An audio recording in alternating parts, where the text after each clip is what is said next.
but you're a tailor now through a very interesting set of circumstances. And I was wondering if you could maybe take us back to, you know, the teenage Joule in Australia and tell us kind of why you went down this military route. I think you posted recently an old picture on your Instagram of a youngish Joule, maybe he was in his early 20s. I think you might have made a reference that he might have been a little bit of a angry man, maybe a misguided young man, like many are.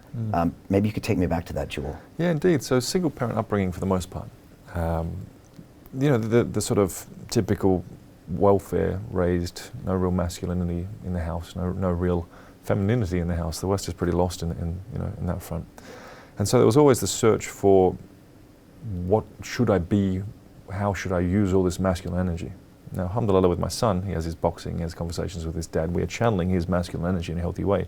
As a teenager with no outlet, the military was the only solution for me. I'm very grateful for it. Like, you think you're some tough kid, go join the military, hang out with combat veterans. You'll learn pretty quickly you're not that tough. It doesn't matter how many fisticuffs you've gotten into in the street when you're talking about people who have, you know, been through X amount of combat operations.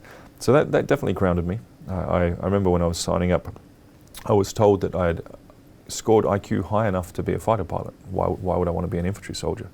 To which I replied, to kill the enemy, sir. Which is a line I took from a book anyway. But I wanted to learn the art of combat before going into anything else.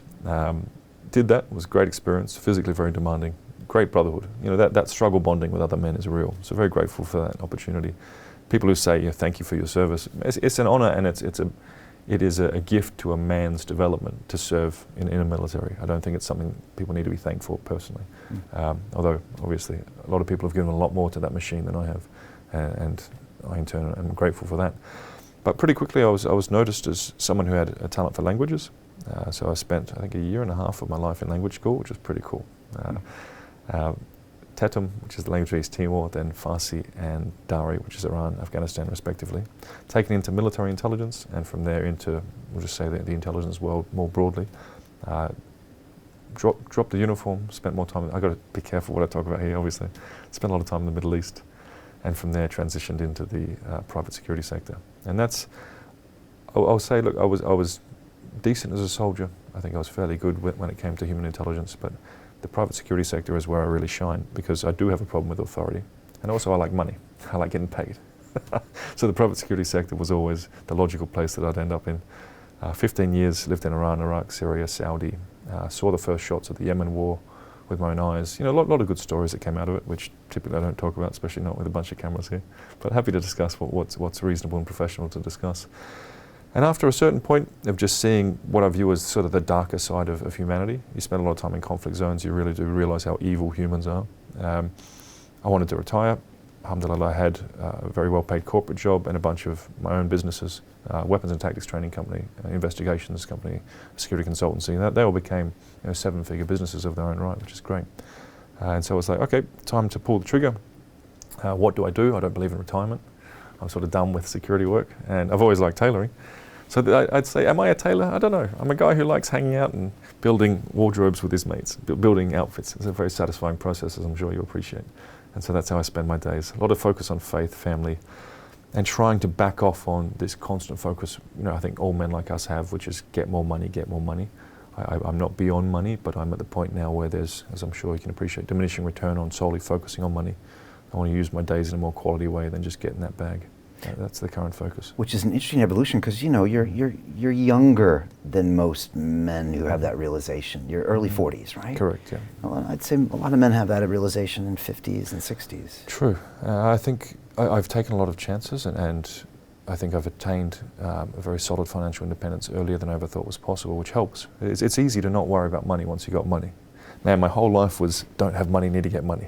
Yeah. And I think and a lot of people have said to me, I was that poor kid, I feel poor, you know, in my heart, what do I do about it? Mantras won't help you, you know, mindset, you know, manifestation, get money. That's how you don't feel poor. But at a certain point you need to realize that there is diminishing returns. As you know, that when you go from, say, 10 to 15 M up to 20 or 30 or 40, your life doesn't change, you know? So I think at that point, I don't see it done very often, but I think at that point that the sensible or noble thing to do is, all right, how can I give back? And what else matters in life other than just more money and more stuff and a bigger house? I'm actually looking to downsize my houses. I don't need that much space anymore. Isn't that interesting? You know, I was trying to tell some crypto bro the other day who bought like a Richard Mille watch, and he was like, do you want one? And I said, you know what? This is how we evolve. No watch. Yeah, Timex watch, Rolex, Mille, no watch. Yeah, there it is, bro. And I see a lot of guys evolving like that. It's a real thing. Where the end is no watch, no car, no house, or whatever. It's just, you know, you're downsizing, maybe because you have other priorities. Yeah. I've noticed exactly that. A lot of the clients that I've worked with over the years are ultra high net worth individuals, royals, you know, big players who have complex problems that need people like me. And they don't usually wear watches. They have watches, but they don't wear them. It's quite an interesting one. Yeah, it's interesting too in Dubai, because like you said, sometimes everyone has the watch. Indeed. So, you know, when I'm outside. A lot outside, of fake watches here too. My goodness, there's a lot of fakes. Okay. It's a real thing. When I'm outside, I'm the no watch guy. Yeah, indeed. Tell me about military. I mean, you can't talk about everything, but you went through probably a lot of self-defining moments. Yeah, definitely. Again, I went into the military thinking I was sort of tough and thinking I was fit. And especially when you're in infantry. I was in a unit called 1RAR, which is light infantry, specialized in jungle warfare. You get pushed, really, really pushed. And it was great. I think every young man needs that. And I would wish the same for my son in a way that was meaningful, as opposed to, I think a lot of modern day warfare now, especially with Western militaries, it's the machine, it's the military industrial complex. But those skills and experiences you can have specifically as a soldier in a capable military, incredibly defining.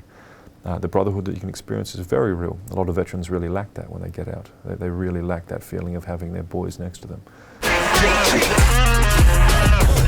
Hey, I know investing in crypto is scary. It takes a real leap of faith because there are so many scams, rug pulls, and bad actors out there. It's a dangerous business, which is why 95% of people lose all their money. Well, that's why I created the London Real Investment Club, so you can access the hottest deals on the planet and use the crypto bull market to create the generational wealth that you deserve. Join my team of over 100 people from around the world that are making millions of dollars behind the scenes investing in blockchain, AI, Web3 games, DeFi, Bitcoin, and more. Don't miss out. Click the link below to book a call with one of my team now. But hurry, this bull market will end soon. I know investing in crypto can be scary. That's why you gotta join the investment club. Pull the trigger. Let's do this.